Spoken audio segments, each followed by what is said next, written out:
Well, and I also don't think that there's any type of transition for going through something like that. Someone just wrote me about a stillbirth, and having a miscarriage is horrific, but there is definitely a way that I would say that, first of all, just to give a little comfort, I don't know if anybody's even familiar with the story of Egypt's firstborn, but back in the day, there was a biblical story that's told, and all of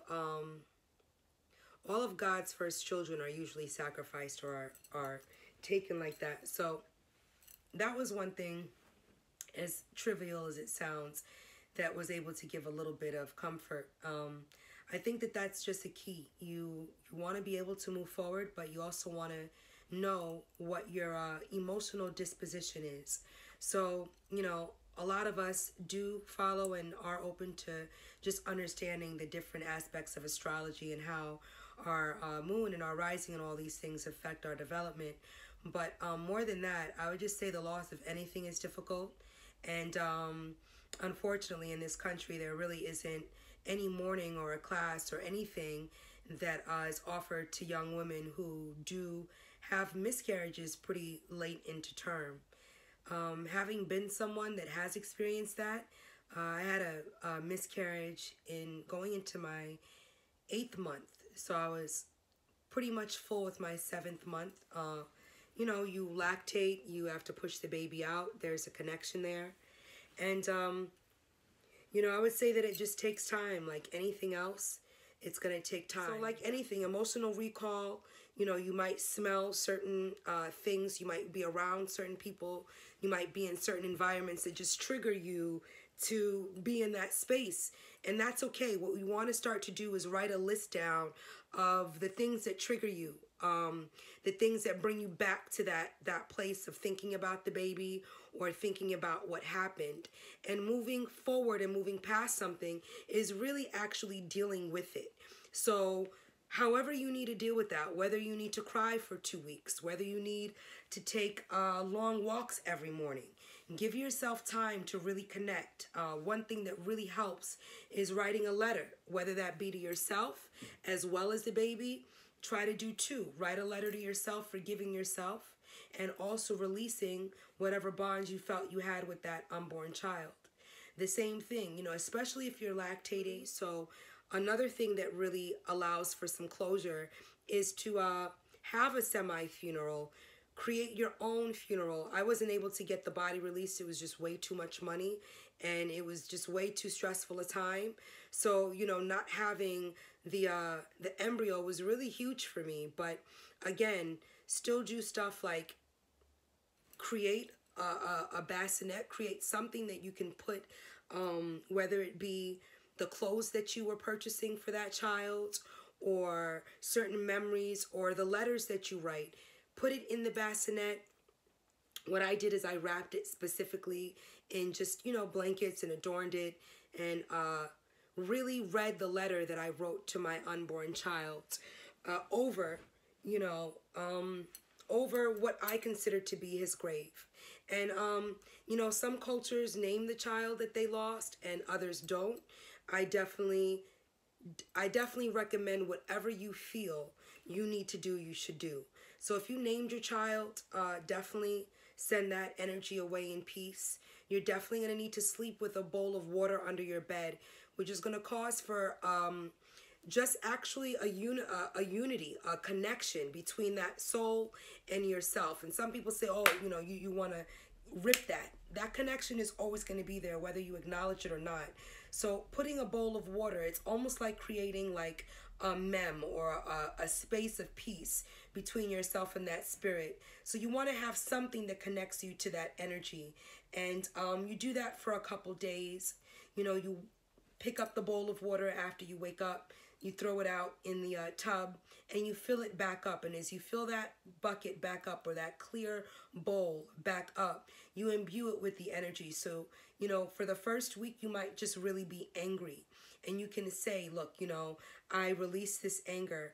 I pray to the universe and to my ancestors and to the Creator to allow me to begin to not only confront the emotional pain that I'm in, but to also ask for a solution. Please, God, allow this pain to be lifted from my heart. Allow this memory to fade. Allow this opportunity to be that one of healing and of reconnecting to the source of creation. Whatever you have to say, there is no right or wrong way to pray. There is no wrong way to address any type of loss. What is difficult is not addressing it. You know, there's different stages of mourning, and you want to allow yourself all those stages to mourn. For other people that might be a little bit more emotionally vulnerable or open still, don't be angry about having dreams, addressing those dreams. Create a journal log. But whatever you do, if you're having any type of cramping or pains, there's definitely, you know, there's certain herbs that you can take for a couple of days. Hormonal imbalance, because again, you're going to be lactating and you're going to be extremely emotional. So we want to create an environment that's not only safe for yourself, but that's also open for the man or the individual that you might have created the child with as well. You know, a lot of people leave behind or don't necessarily address what the male might be going through, but it's also, it can be a very personal time for both people. So you want to give yourself as a couple, and you want to give yourself as an individual the time to acknowledge such. But again, there is no wrong or right way to mourn. It may take you years. You know, for me, it didn't take years, thank God. It took a couple of seasons, but mourning for me is seasonal in a sense. So, you know, depending on who I'm around or what I'm thinking about, you know, for a year I might not have cried, but then the latter year I might have cried every month. So you just want to follow whatever your unit, your body is dictating, and honor that. Honor that space, honor that silence, honor that time, and give yourself time to literally connect and think about what you just experienced. Know that it's something that a lot of women endure. Sometimes that helps. You know, it's not something that I would wish on anyone. But if you have gone through a stillbirth, know that it's an extremely real experience, and it's something that it's going to stay with you forever. Sometimes what gave me a little bit of peace was knowing that I have an ancestor on the other side that's in the form of something innocent.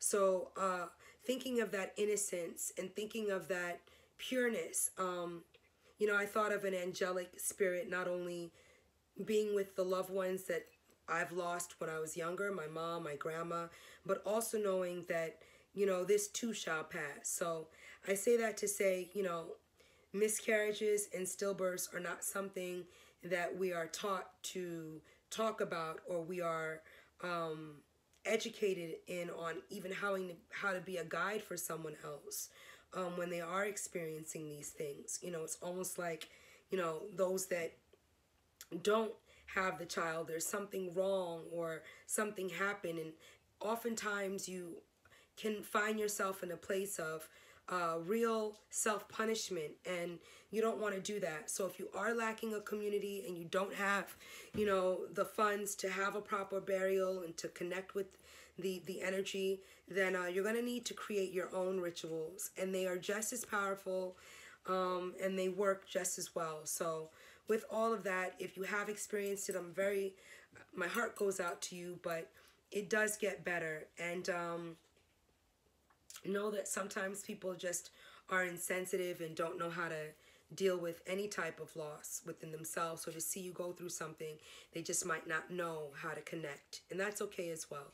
So, you know, for those of us that have experienced it, or if you do need any herbal guidance on what you can take to not have cramps and to stop your breasts from lactating, email me at celinababina@gmail.com, and know that it is something that a lot of women experience, and this too shall pass. So God bless and good night.